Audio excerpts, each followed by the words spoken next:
It's been a good week. It's fun rivalry week practice. No school now, so the guys get a little downtime to rest and recover. And big family dinner with everybody tonight. Excited.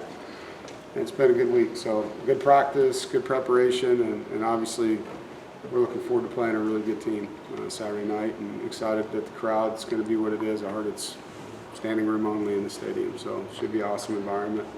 Bundle up. Sounds like it might be a little chilly, so might have to have some warm drinks in the tailgating areas for everybody, but it should be a good time. Questions? Coach Doeren, how rewarding has it been for you to see the team respond when it seems like the message during the bye week was it's a 5-game season now, see them buy into that and turn things completely around in your favor so far? It's very rewarding. Kind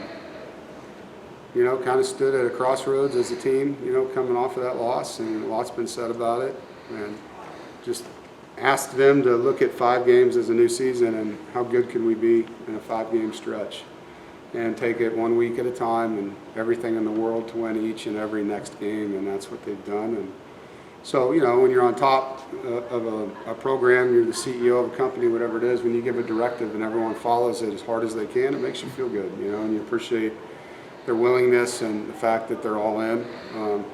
So yeah, I've got a lot of respect for my coaches for helping me lead it, and the players, for leading each other, because ultimately that's what it comes down to, is those guys holding each other accountable. How fun it has been, you're on this winning streak right now and everything, and you're preparing for your rival, and always rival games. This is a fun one. Yeah, anytime we get to play a crosstown rival, it's a big game, and there's great history in this game, like I mentioned in my earlier press conference, and a lot of close games, a lot of wild finishes, and they have a really good football team. 2 8-3 teams fighting for 9-3, and what else could you ask for in a game like this? So we're excited for it. Who was Drake's rival, and do you always remember the one-loss record? Yeah, Dayton? Dayton Flyers. Do you always remember the one-loss record? Will your guys always remember it? Kevin Johns was the quarterback at Dayton when I was coaching at Drake, the OC for Duke. So, yeah, they were our rival. Mike Kelly was their coach. They were a really good football team, and I remember those games vividly. And they had our number for a while, and then we were able to get them the one year we won the conference there when I was coaching. So, but yeah, all rivalry games is big. When I was at Shawnee Mission Northwest, the Fighting Cougars, we had big rivalry games there too at, the other Shawnee Mission schools. So all those games matter, and these high school teams that play each other are no different. When you talk to a recruit on the phone and they got their rivalry game, you can hear it in their voice, and they're excited. Something we don't see a whole lot of between rivals is flipping commitments. Do you remember the day that Peyton Wilson flipped his from? I do. Remember it well. It was exciting. And, yeah, man, what a great player, And that whole head-to-head was intense against them, and very happy that that happened for us, Every player matters, every player. And you just never know who that player might be in the recruiting class when you get them, because as you guys know, it doesn't always turn out the way people think. And sometimes it's more than advertised with some kids, so that one turned out in our favor in a big way. And boy, he went through a lot. There's a lot of people that turned on him when he did that. He had to, for a young high school guy from the country to all of a sudden have a fan base attack him, I was like, wow, that's pretty intense for him. So he, at an early age, got to feel that rivalry in a big way. Do you remember how many times Coach Huxtable went to like a wrestling match or things like that? And is that normal, like to go to not their primary sport? Yeah, when you want a guy in your program, whenever you're allowed to be in their school, you're in their school. Whenever you're allowed to be. You show up, you're present. Multi-sport athletes, you're present. When I was a position coach, whatever that second sport was, you were there. If they were playing basketball, you were at their game Friday night. You were eating team dinner if you were allowed to be at the team dinner. If they were a wrestler, you were at the wrestling match. When it got to track season, you were at the track meet. And it's just what you did. And what you still do, if you're an assistant. I don't get to do that anymore, so I just, when they all go out on the road in the spring, I'm out raising money now, like that's my new gig, I guess. So, but yeah, recruiting is about presence, it's about being there and building a relationship and being a part of that young person's life early. Going off of that, not to jump ahead from Saturday, but looking at next week, how busy is that for you when it comes to roster management, transfer portal, et cetera? the whole country, you know, is kind of like what's happening now, and you'll find out Sunday, I guess. So, yeah, it's a mess.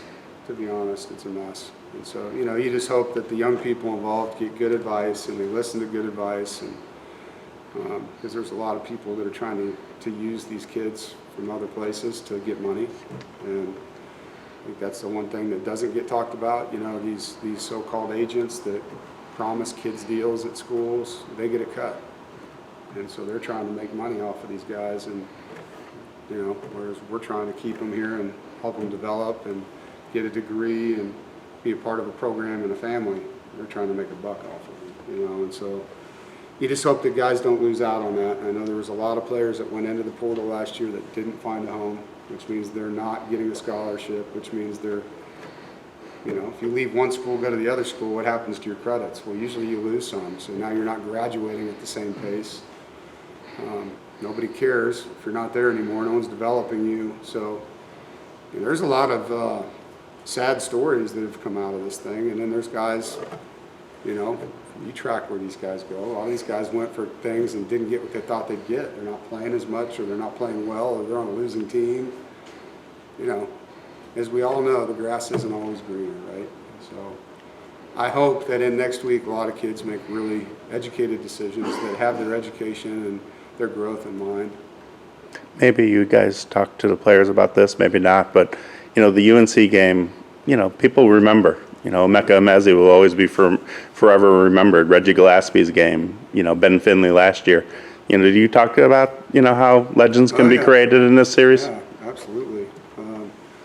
And you can just feel that, you know, with the number of players that are coming back for the game. You know, we got a huge contingency of our former guys, and you named off several of them. Michael Ramos is coming back. Braylon Cherry's coming back. You know, guys that I haven't seen in a while, so it's cool. You know what it means. And I heard there was a podcast the other night with Naheem and Emeka talking about their big game. I didn't get to hear it, but that's pretty neat. You know, that's what they want to get on a podcast and talk about was their turn playing against them. You know, so you know what it means, and I know what it means to the other team too. You know, I've talked to a lot of their players that used to be in that. On their team, you know, now that they're professionals or they're coaches or whatever, and you see them, and it's a great rivalry. You know, it's a great rivalry. You talk every week about the challenges of your defense going against these different offenses in this conference and everything. Yeah. What about this challenge of this offense here? Super explosive, up-tempo, efficient. They've got a variety of skilled players that do different things, you know. I mean, whether you're talking about number 9, number 6, tailback, number 5, tight ends. Quarterback obviously runs the whole show and is really, really good. So, yeah, it's an explosive offense with explosive players in it. And, you know, Coach Lindsey, their offensive coordinator, is an experienced guy. He's been in a lot of big games. He's coached against a lot of good defenses. He'll have a good plan. So it's going to be fun. It's going to be a great game. Last year was quarterbacks. This year was running backs. Next. Sorry, I was going to say, have you known Mack Brown through the years? Is a guy, you know, in an age where it takes a lot of stamina to be a head coach, to be doing what he's doing? It's impressive. You know, when I was a younger coach at Kansas in the Big 12, Coach was at Texas, as you guys know. And my recruiting area was the Metroplex. And so I would run into Coach and his assistants a lot, and I'd run into Coach Brown. And he was like a mentor to a lot of coaches in that league. Obviously, he's a Hall of Fame coach, and he always, you guys know how he is. He's very personable. He would always ask how I was doing. We built Kansas into a Big 12 championship team. In my last year there, I had a linebacker that was the Defensive Player of the Year in the Big 12, Nick Reed. And so he knew that, you know, and so he was always courteous, cordial. And then he became an announcer, and when I was here, you know, I'd see him announcing games, and we would talk and have nothing but great respect for Coach Brown and a friendship with him outside of the rivalry that I do care about, you know. So, yeah, I mean, how long he's been doing this, the fact that he came back, I don't know if I would do that personally, but, man, you got to give him kudos for what he's doing there. It's senior day on Saturday. What's it been like for you to watch Brennan Armstrong's journey in football, just playing against him in 2020? Yeah, it's inspiring. You know, it's inspiring.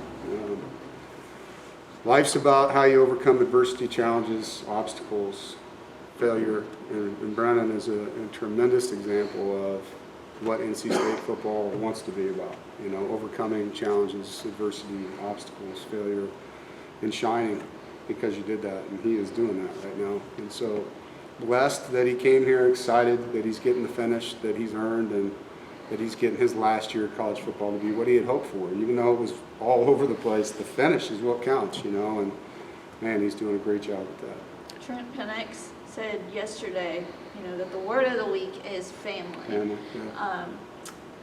How does that manifest in this program? Yeah, so for me, I got into coaching because of the brotherhood and the camaraderie and the ability to help young people. And to me, that happens best in a trusting environment, in an environment where you have to earn the trust, both sides of it. You know, the coach has to earn the player's trust, the player has to earn the coach's trust. And they got to learn about you outside of this sport, and you got to learn about them outside of this sport. And so there's a lot of things that happen here behind the scenes, a lot of camaraderie, a lot of conversation. And it is a family away from families for all of us, not just the coaches with the players that leave their homes and come here. We want them to know when they come to the Murph that we care about them, we love them, and we're going to help them. And I think that just takes consistency and a long, long period of time and a lot of conversation. But yeah, I love the fact that not only our players feel that way, but our former players come back all the time. And I think that's, you know, staff continuity. Unless guys are leaving to be head coaches, you see our coaches stick around. You know, I think all those things are great visuals of, he doesn't just talk about it, you can see it. You can see it. Lee McNeil comes back all the time. You can see these guys, when they get a bye week, they don't go to the Bahamas, they come back and they stand on the NC State sideline because they were treated like family when they were here. Last year was quarterbacks, this year is running backs. Is it just kind of crazy to you sometimes how one position group can get pared down? Well, safeties too, you know, we Yeah. lost two guys there at the beginning Nickel of the year. last year. Yeah, so it's part of the sport, you know, as you guys know, it's a contact sport. Sometimes your injuries pile up in one room, and yeah, I'm proud of, always have been with what Coach Goebel gets out of his position group and gets a lot out of those guys. And then the way the other players have pitched in to fill it in. You know, Jordan Poole comes over there, KC jumps in the backfield every now and then. So there's a lot of guys running the ball for us and doing a good job. Coach Doeren, with 3 of the last 5 against North Carolina coming down to one possession games, and at this point of the season, is there anything you sort of have to go back and refocus on as far as blocking and tackling, maybe to make sure your team realizes this can make a difference in the game? Well, I don't think I have to make them realize that. They lived through those games. It's all about finish. It's all about finish. And so November is about finishing strong, and that's one thing that we've done really well. I think we're 12-4 in the month of November since 2020, if I'm not mistaken. And so this program knows how to finish the season, you know, and we're going to continue to push that. It's a big word, not just in the sport, but in what we do. If we say we're going to do something, let's go do it.